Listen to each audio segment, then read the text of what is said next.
As we pile on the years, those momentary memory lapses become less funny and more worrisome.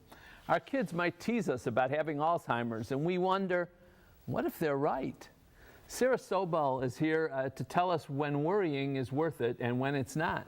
Sara's an advocacy and outreach specialist with the Alzheimer's Association Cleveland area chapter. Thanks for joining us today. Thanks for having me. What a great organization the Alzheimer's Association is. First, a quick review. Forgetting a name, losing our car keys, that's normal, right? In general, yes. With typical aging, we may forget names or we may misplace our car keys, but we typically remember minutes or hours later. Now, for someone with Alzheimer's disease, that's completely different. Memory loss seriously disrupts your daily life. So that name that you forgot minutes ago, it may take days, months to remember. And as the disease progresses, that memory connection may be lost entirely. So are we looking for patterns? Are we looking for a regularity that increases with forgetfulness? That's a really good question. And I think it's not so much about patterns as it is about consistency and frequency of that memory loss. Okay. So in the early stages, we're talking about short-term memory loss, but as the disease progresses, it's more of an all-day, everyday thing where you may forget things or you even may make poor decisions based on hampered judgment. Can you give us an example? Sure, but I think the biggest thing for folks is that memory loss looks different and feels different for every single individual. So a symptom in one person may look and feel different in another, if it does exhibit at all. All right. So as you're interviewing me, you know, you may fumble on a word or you may forget my name momentarily. But, which I do all the time. But you know, we're talking about words. Alzheimer's disease. Right. If you had the disease itself, you might not remember exactly why we're sitting across from each other, or even have a really difficult time following the conversation. Okay, well then I don't have Alzheimer's, that's good. Issues with driving, that can be a tip-off of Alzheimer's too, right? Yes, it can. People with Alzheimer's may have trouble driving, or they frequently get into auto accidents because their spatial understanding has been compromised.